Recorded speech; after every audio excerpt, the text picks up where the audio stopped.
A very good morning, class 12 students. I welcome you all in the class of chemistry. The topic that which we are going to do today is group 15 elements, which is a part of unit 7 P block elements of NCERT textbook. P block consists of 6 groups from group 13 to 18 of long form of periodic table. Group 13 and 14, that is boron family and carbon family, are the part of class 11 inorganic chemistry, and remaining groups, that is group 15, 16, 17 and 18, are the part of inorganic chemistry of class 12. Class 12 में जो हम chemistry करेंगे वो पहले हम inorganic chemistry finish करेंगे, उसके बाद हम फिजिकल केमिस्ट्री और फिर लास्ट में हम ऑर्गेनिक केमिस्ट्री के सारे चैप्टर्स करेंगे।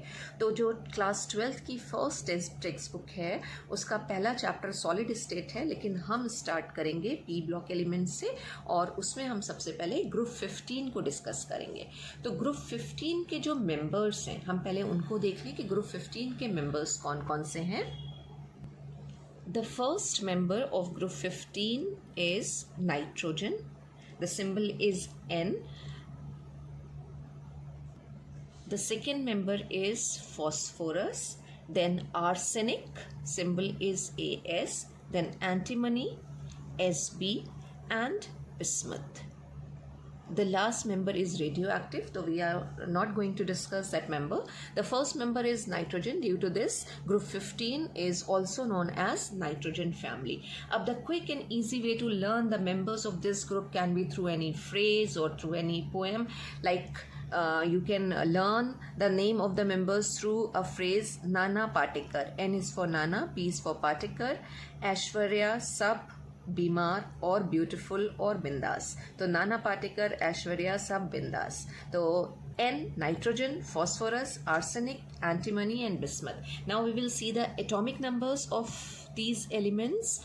Nitrogen, the first member, atomic number is 7. This is the easiest one you can remember. And now the trick is you keep on adding 8 or 18 and to get the atomic number of another element. Like if we add 8 to 7, we will get 15, which is the atomic number of phosphorus. Then add 18, so you will get the atomic number of arsenic, which is 33. Then 51 is the atomic number of antimony, and the last member bismuth, atomic number is 83. So this is differences of 8, 7, 8, 15. Then add 18, you will get 33. Add 18 to 33, you will get the atomic number of antimony, and then add 32. So you will get the atomic number of bismuth. अब अगर हम इन members की, इन elements की relative abundance की बात करें earth crust में, तो ये सारे जितने भी एलिमेंट्स हैं इस ग्रुप में वो बहुत ज़्यादा अबेंडेंट नहीं हैं। सबसे ज़्यादा मिलने वाला जो एलिमेंट है इस ग्रुप का वो है फॉस्फोरस। फॉस्फोरस की जो रिलेटिव अबेंडेंस आती है वो है 11th, राइट। और नाइट्रोजन जो है उसकी है 33rd। ग्रुप 15 के जो एलिमेंट्स हैं वो मोस्टली कंबाइंड फॉर्म में मिलते हैं, लेकिन जो नाइट्रोजन है ये हमें फ्री स्टेट में भी मिलता है, डाई नाइट्रोजन के फॉर्म में एयर में। 78% इसका अमाउंट बाय वॉल्यूम एयर में प्रेजेंट होता है। कंबाइंड स्टेट में ये नाइट्रेट के सॉल्ट्स में और अमोनियम के सॉल्ट्स में प्रेजेंट होता है। 2 इंपॉर्टेंट ओर्स इसके याद रखिए जो कभी कभी जनरल नॉलेज में भी पूछ लिए जाते हैं।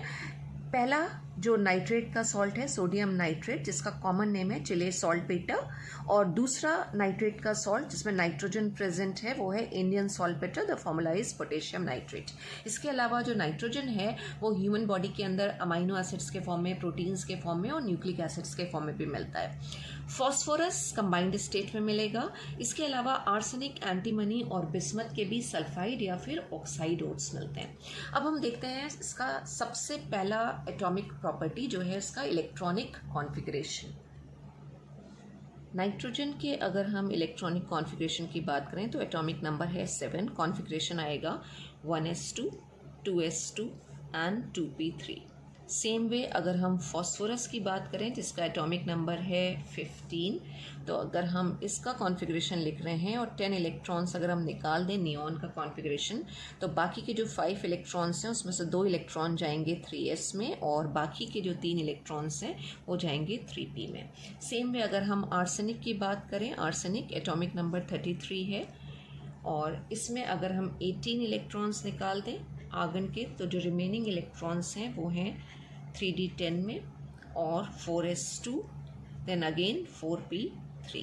ठीक है, तो ये 3 मेंबर्स के हमने इलेक्ट्रॉनिक कॉन्फ़िगरेशन लिखे। तो इसमें जो लास्ट इलेक्ट्रॉन है वी कैन सी कि लास्ट इलेक्ट्रॉन कहाँ जा रहा है, p सबशेल में जा रहा है। दैट इज़ वाई जो 15 ग्रुप है वो p ब्लॉक को बिलोंग करता है। वो p में कितने इलेक्ट्रॉन्स प्रेजेंट हैं, p में 3 इलेक्ट्रॉन प्रेजेंट हैं। जो s सबशेल है वो पेयर है, जो p ऑर्बिटल है उसमें 3 अनपेयर्ड इलेक्ट्रॉन है। अगर हम इसका ऑर्बिटल डायग्राम बना के देखें तो ये आ गया 2s नाइट्रोजन के लिए अगर हम बनाएं और ये है 2p, राइट। तो 2s में हमें 2 इलेक्ट्रॉन्स दिख रहे हैं और 2p में अगर हम इलेक्ट्रॉन की फिलिंग करेंगे तो एज पर हंस रूल करेंगे और ये 3 अनपेयर्ड इलेक्ट्रॉन आएंगे। तो जनरल कॉन्फ़िगरेशन अगर हम लिखना चाहें इन एलिमेंट्स का, तो जनरल कॉन्फ़िगरेशन क्या आ जाएगा, ns2 np3, right. 5 electrons present होते हैं वैलेंस शेल में, जिसमें से 2 जाएंगे s सबशेल में और 3 जाएंगे p सबशेल में। और n यहाँ पे क्या है, n is the highest principal energy shell जो हमारी आएगी, प्रिंसिपल क्वांटम नंबर वो n आ रहा है। तो नाइट्रोजन के लिए ये 2s2 2p3 हो जाएगा और फॉस्फोरस के लिए जो n की वैल्यू है वो 3। एंड सेम वे अगर हम आर्सेनिक की बात करेंगे तो ये n की वैल्यू या जो प्रिंसिपल क्वांटम नंबर है वो कितना आ रहा है, 4। इलेक्ट्रॉनिक कॉन्फ़िगरेशन से ऑर्बिटल डायग्राम से अगर हम एक चीज़ देखें तो ये हाफ फिल्ड हमें p ऑर्बिटल मिल रही है और half filled subshell clearly shows stability of electronic configuration. तो अगर हम ip की बात करें, ग्रुप 15 की ip की बात करें, तो इस ग्रुप की जो ip होगी वो ऑफकोर्स ग्रुप 14 से ज़्यादा होगी, ग्रुप 14 की ip से ज़्यादा होगी ग्रुप 15 की ip, राइट। और IP है क्या, IP को हम कैसे डिफाइन करते हैं, तो IP is the minimum amount of energy required to remove an electron from an isolated gaseous atom to convert it into monovalent cation। ये डेफिनेशन होती है IP की। तो IP की जब बात कर रहे हैं तो ग्रुप 15 की IP ग्रुप 14 से ज़्यादा है। वो क्यों ज़्यादा है, क्योंकि ग्रुप 15 के जो एलिमेंट्स हैं उनका साइज़ छोटा है। साइज़ छोटा होने से रिमूवल ऑफ इलेक्ट्रॉन डिफिकल्ट हो जाता है, इसलिए IP बढ़ जाती है। तो ग्रुप 15 से तो ज़्यादा है, लेकिन अगर हम देखें तो ग्रुप 15 की जो IP है वो ग्रुप 16 से भी ज़्यादा आ रही है। अब ग्रुप 16 से ज़्यादा क्यों आ रही है, उसके लिए हमें कॉन्फ़िगरेशन देखना पड़ेगा। ग्रुप 15 की अभी हमने बात करी तो ग्रुप 15 का कॉन्फ़िगरेशन आ रहा है np3 और ग्रुप 14 का है np2 और ग्रुप 16 का क्या होगा, p में 4 इलेक्ट्रॉन्स होंगे np4। तो np3 जो है वो हाफ फिल्ड कॉन्फ़िगरेशन खिला रहा है और हाफ फिल्ड कॉन्फ़िगरेशन की वजह से स्टेबिलिटी बढ़ जाती है और जब स्टेबिलिटी बढ़ जाती है तो रिमूवल ऑफ इलेक्ट्रॉन जो है वो डिफ़िकल्ट हो जाता है। तो जो IP है ग्रुप 15 की वो 16 से भी ज़्यादा है और इससे पहले जो ग्रुप आ रहा है ग्रुप 14 उससे भी ज़्यादा आ रही है। एक और अगर हम प्रॉपर्टी डिस्कस करें जो है एटॉमिक एंड आयनिक रेडियाई, तो एक जनरल ट्रेंड ही देखने को मिलता है जो हमें यूजुअली बाकी के भी ग्रुप्स में मिला, और वो ये कि जैसे जैसे हम ग्रुप में ऊपर से नीचे की तरफ मूव करते हैं तो एटॉमिक साइज़ और आयनिक साइज़ दोनों इंक्रीज़ करता है। और इंक्रीज़ करने का रीज़न हम क्या स्टेट करते हैं कि जैसे जैसे हम ग्रुप में ऊपर से नीचे की तरफ जाएंगे तो जो एनर्जी शेल है वो बढ़ती जाती है, number of energy shell increase हो रही है, इंक्रीमेंट हो रहा है, एनर्जी शेल बढ़ रही है, तो ऑब्वियस सी बात है साइज भी इंक्रीज करेगा। तो on moving down the size increases and size increases just because of the addition of a new energy shell in each successive element, right. एक और इजी सी हम प्रॉपर्टी देखते हैं और वो है metallic and non metallic character. और metallic और नॉन मेटालिक कैरेक्टर की जब हम बात करते हैं तो जो नाइट्रोजन और फॉस्फोरस है, right, metallic and non metallic character,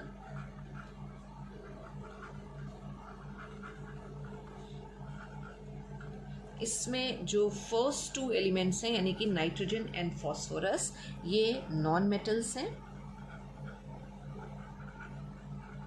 और हमें पता है ग्रुप में नीचे मूव करने पे जो मेटालिक कैरेक्टर है वो इंक्रीज करता है। नेक्स्ट 2 मेंबर्स जो हैं arsenic and antimony, these are metalloids.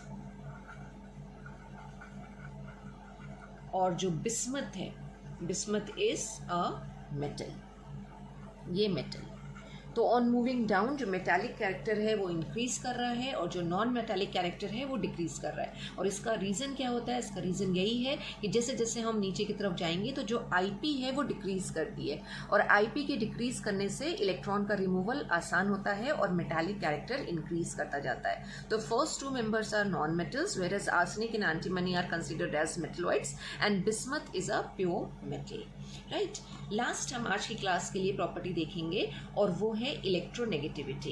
Electronegativity का भी जनरल ट्रेंड हम पहले पढ़ चुके हैं कि जैसे जैसे हम नीचे की तरफ मूव करते हैं ग्रुप में, राइट, इलेक्ट्रोनेगेटिविटी जो है वो क्या होती है? डिक्रीज करती जाती है। और ये डिक्रीज क्यों हो रहा है? क्योंकि साइज इंक्रीज हो रहा है, या फिर हम ये कह सकते हैं आईपी जो है वो डिक्रीज कर रही है। तो जैसे जैसे साइज इंक्रीज होता जाता है वैसे वैसे इलेक्ट्रोनेगेटिविटी डिक्रीज हो जाती है। इलेक्ट्रोनेगेटिविटी हमें पता है नॉन मेटल्स की ज़्यादा होगी, और स्टार्टिंग के मेंबर्स यूजुअली नॉन मेटल्स होते हैं, और लास्ट के जो मेंबर्स हैं वो उनका कैरेक्टर या उनका नेचर जो है वो मेटालिक होता है, तो उनकी इलेक्ट्रोनेगेटिविटी या मेटल्स की इलेक्ट्रोनेगेटिविटी वैसे भी लो होती है। तो लास्ट प्रॉपर्टी जो आज की क्लास के लिए है वो है इलेक्ट्रोनेगेटिविटी। और इलेक्ट्रोनेगेटिविटी में हमें वही जनरल ट्रेंड देखने को मिलेगा जो हमने डिस्कस कर रखा है, दैट ऑन मूविंग डाउन, यानी नाइट्रोजन से बिस्मथ की तरफ अगर हम मूव कर रहे हैं तो जो इलेक्ट्रोनेगेटिविटी है वो डिक्रीज कर रही है।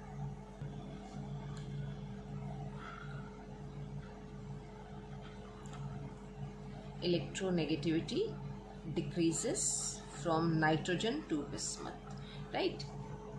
एंटीमनी और बिस्मथ के साइज में बहुत ज़्यादा डिफरेंस नहीं होता है, इसलिए इनकी इलेक्ट्रोनेगेटिविटी ऑलमोस्ट सेम होती है, 1.9 वैल्यू आती है। अदरवाइज नाइट्रोजन की 3.0 और बिस्मथ की 1.9। तो आप देख सकते हो कि वैल्यू क्या कर रही है? डिक्रीज कर रही है 3.0 से 1.9। So this is all for today's class. Thank you so much, students.